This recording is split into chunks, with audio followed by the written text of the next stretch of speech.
बिस्मिल्लाहिर्रहमानिर्रहीम। अस्सलामुअलैकुम।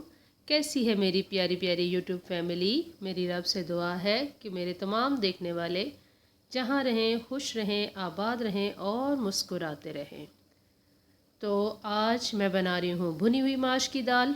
भुनी हुई माश की दाल को किस तरह से बनाया जाता है और ऐसे खिली खिली और ज़बरदस्त दाल की क्या सीक्रेट्स हैं, सब शेयर करूँगी आपके साथ। तो चलें रेसिपी स्टार्ट करते हैं। दाल माश को लेके मैंने साफ़ करके खुले पानी के अंदर अच्छी तरह धो के और भिगो के पकाने से पहले रख दिया था। 1 घंटा पहले भिगो के रखने से दाल जल्दी बन जाएगी और खुले पानी से अच्छी तरह वॉश करने से इसका सफ़ेद पाउडर निकाल दें। मैंने एक लिया है बड़ा प्याज, साथ में लहसुन अदरक 1 चम्मच और साथ में है टमाटर और हरी मिर्च। साबुत मिसालों में मैंने ली है बड़ी इलायची, बादियान का फूल, लौंग, दालचीनी, हरी इलायची और काली मिर्च साबुत वाली। साथ में है 1 चम्मच धनिया पाउडर, 1.5 चम्मच लाल मिर्ची, हाफ़ टी स्पून हल्दी पाउडर, 1.5 चम्मच नमक और 1 चम्मच धनिया पाउडर।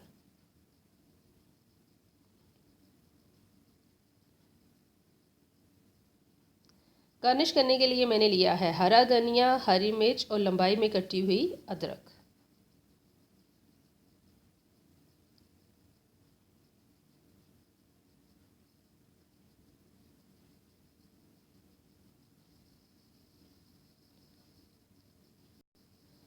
डेढ़ कप ऑयल सबसे पहले पैन में डालेंगे और साथ ही मैं इसमें शामिल कर दूंगी कटा हुआ प्याज।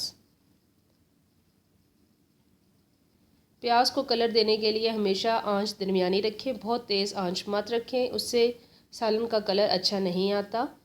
प्याज तो ब्राउन हो जाता है लेकिन टेस्ट में फ़र्क आता है, तो दरमियानी आंच पे पकाने से प्याज बहुत अच्छी तरह ब्राउन भी होगा और सालन का अच्छा सा टेस्ट भी आएगा।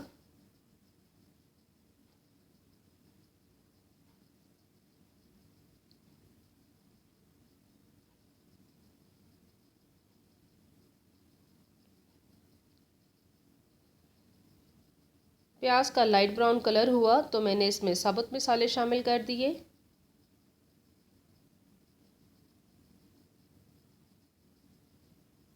और साथ ही मैंने अदरक और लहसुन जो मैंने पीस के रखा था वो भी शामिल कर दिया।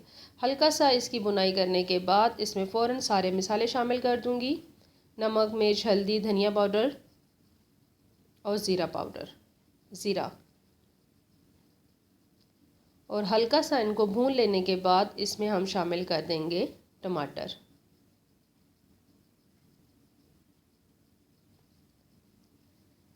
एक हरी मिर्च टेस्ट के लिए मैंने साथ काट के रखी थी, तो मसाले के अंदर भी हरी मिर्च शामिल करने से बहुत मज़े का टेस्ट आता है।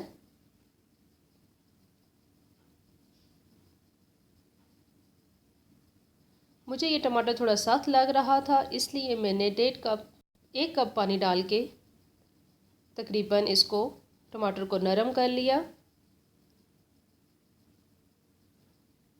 बहुत लाल वाला टमाटर हो तो ज़्यादा पानी डालने की ज़रूरत नहीं, लेकिन ये टमाटर थोड़ा सख्त था इसलिए मैंने 1 कप पानी डाल के टमाटर को थोड़ा नरम किया।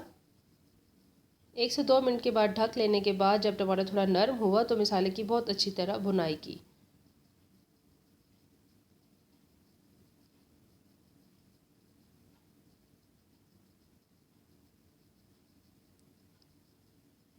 मसाले को तब तक भूनना है जब तक ऑयल ऊपर आना ना शुरू हो जाए और आपको लगे कि टमाटर थोड़े नरम हो गए हैं और प्याज भी थोड़ा गल चुका है।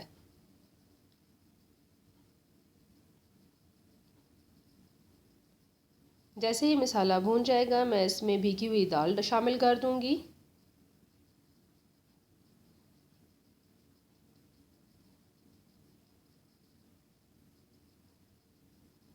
तो आधा किलो दाल में मैंने लिया है 1 किलो पानी।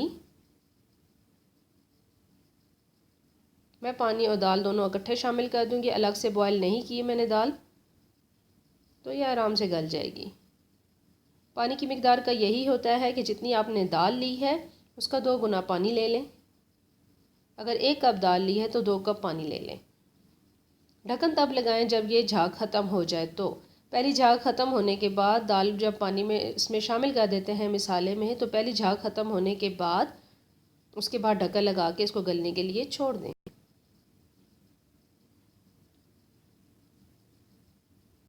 15 मिनट के बाद ढक्कन हटाकर चेक करेंगे कि दाल कितनी तैयार हुई है और इसकी अभी कितनी कसर बाकी है गलने में। दाल माश जो है वो बहुत मैशी नहीं होनी चाहिए, गली हुई ज़रूर होनी चाहिए, लेकिन बिल्कुल ही घुली हुई नहीं होनी चाहिए। तो गली हो और खिली खिली दाल हो तो इसके लिए 20 मिनट काफ़ी हैं। 15 से 20 मिनट के अंदर दाल माश बहुत मज़ेदार सी रेडी हो चुकी है। गार्निश करूँगी मैं इसको हरा धनिया, हरी मिर्च और साथ में लंबाई में कटा हुआ अदरक। गरम मसाला पाउडर छिड़क कर दाल रेडी हो चुकी है। तो आपको आज की ये रेसिपी कैसी लगी कमेंट बॉक्स में मुझे ज़रूर बताइएगा। सर्व कर रही हूँ मैं साथ में ग्रीन चटनी। अगर मेरी रेसिपी अच्छी लगे तो मेरे चैनल को लाइक करते, सब्सक्राइब करते और अपने फ्रेंड और फैमिली मेम्बर के साथ ज़रूर शेयर करें। दुआ में याद रखिएगा। जज़ाकल्लाह।